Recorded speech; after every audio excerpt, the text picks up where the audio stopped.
Alrighty, we're going to talk about how you could acquire four properties using less than $50,000 and steps that you could use to make some of these purchases as low as just a couple of thousands of dollars.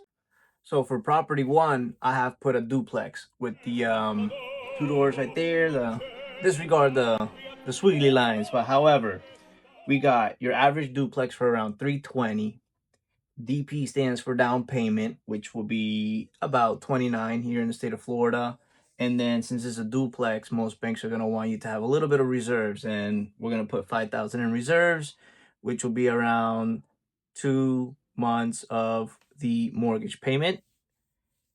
So your total cost technically to be able to close on a deal like this will be around 34,000, but if you are a realtor and if you negotiate a little bit of seller's concession, usually 3% is the max, you could in theory buy the deal with about $10,000. The reserves will never be spent. It's just part of the closing process.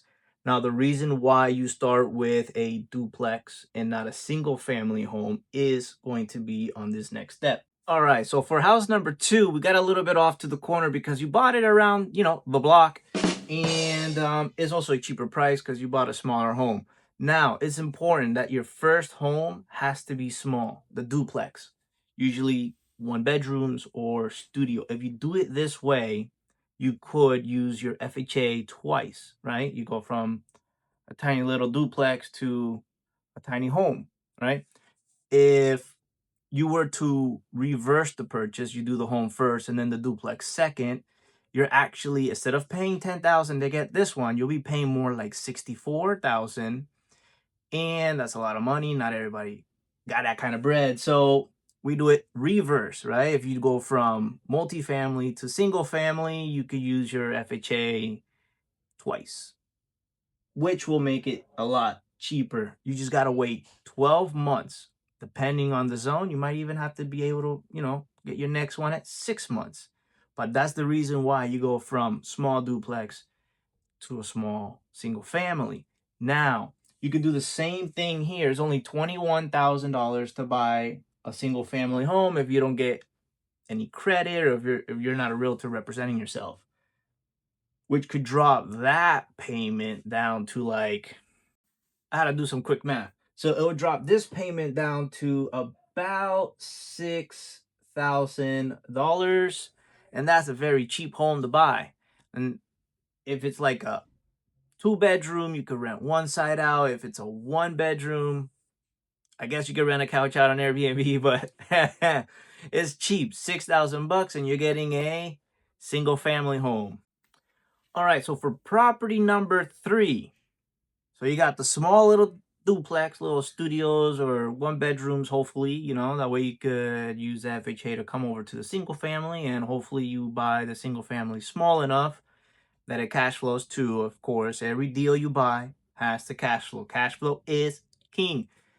And property number three, it's going to be another duplex, but this time it's going to be in a better neighborhood. That's why it's a little bit more expensive. So the total price of this one, duplexes usually have 2 months of reserves that you got to have in reserve. So it's the same for both.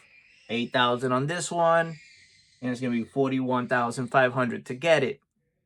But if you're a realtor and you can get that 3% seller's concession at the same time, you could get this thing for 30. And now we're talking about a nice duplex, right? It's going to cash flow decently. It's going to be in a neighborhood where you could go and get your mail. And then property number four, this toolbox looking thing, same price, good neighborhood, and you're buying it for 500. It's the same thing. You're just literally rinsing and repeat. Listen, you get your realtor's license, is super easy. You get 2 to 3%. You could represent yourself, and then you could do 3% seller's concession. Boom. 41,500? No way. Subtract 30, right? So you're going to be left with around 11,500 to close on this sucker. And it's the same for all of the others. Listen, getting property, this is the number one cheapest way This is how I did it. I went from one property working minimum wage here in Florida. It's like 14 an hour. And now I got 8 properties. 8 It doesn't units. get any better than this. I was able to retire in just 4 years. Year 1, year 2, year 3, year 4. 4 years of hard work and a little bit of outside of the box thinking. But there is more, because all I'm talking about here is just the purchases. This one has what, 4 years of appreciation. So property number 1 is not even worth 300 anymore. It's worth 4.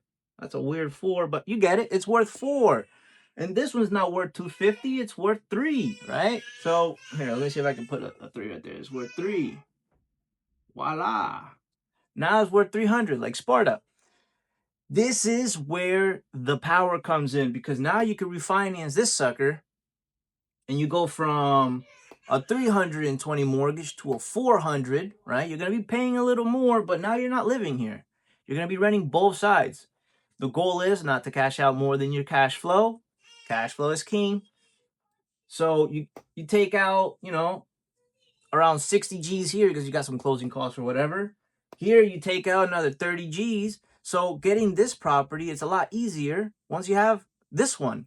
And getting this property is a lot easier once you have all 3. So you could cash out here, you could cash out there. If you don't got the money, you get this one, because this one's expensive. And then, well, you got 1 year of appreciation here, so it's probably not even 500. It's probably 520, right?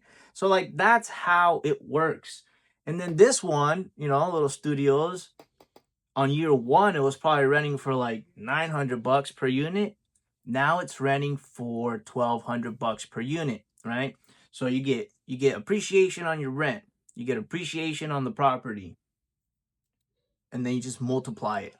The cool thing is that once you have 4 properties, it's just like Monopoly.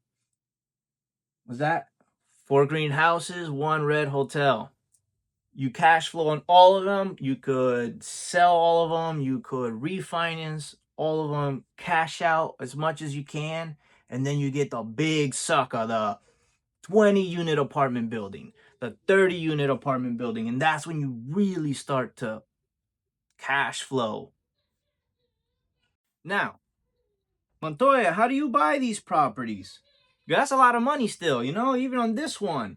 You need 34 G's if you're not a realtor, if you don't get seller's concessions, right? How do you get the 34 G's? Well, there's really no other way. You fucking save the money. So, same for this one. You gotta have money to make money. There's no way in between. You can use a credit card and try to buy this, but then your credit card payment, minimum payment, is gonna hinder you on qualifying. So if you could do it through someone else's name, okay, it makes sense. If, let's say, you only got your job and you're getting a little bit of Section 8, you could even use Section 8 to help qualify for the first one, because Section 8 is not called rental assistance, it's called housing assistance.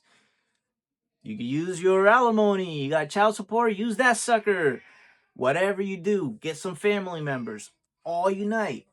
What matters is you get property. All right, so while I was making all of these videos, all these little clips, I just realized that my daughter was crying in the background, and I apologize for that. But we could also talk about how to purchase these properties, because all I did was just give you some rough numbers, some rough purchase price. A lot of these units are micro. The economy is very micro, so it's like these could be my prices in Florida, and I'm West Palm, and they might not even be the same prices in Florida and Miami. So it's like if you're in Minnesota, it's completely, this math is woo. If you're in California, you're like, I can't get houses that cheap. If you're in New York, you're like, I got Montgomery. I'll drop another video on how exactly I calculate cash flow, how you calculate mortgages, what percent do you want to have, because I don't like to invest my money and make 3%. I like to see minimum of 10%. But maybe this market doesn't show you 10%, so it's an impossible market to buy stuff. There's ways around it as well. You put more down payment, you're more creative, you can do a little bit of sellers, second, who knows, right? There's ways around everything. That's what I love about this business. So on the second video, I'm going to talk a little bit more deep diving into like what the numbers are, how much cash flow you're really getting, what is the cost of a property, because some people think a property, every month is going to cost 500, but my units on average, they cost around 85 bucks. So please subscribe, comment, any questions you have, I will answer it. I'll make a video, whatever it is. If you like it, thumbs up. If you don't, thumbs down. Don't matter. Do something. Give me something.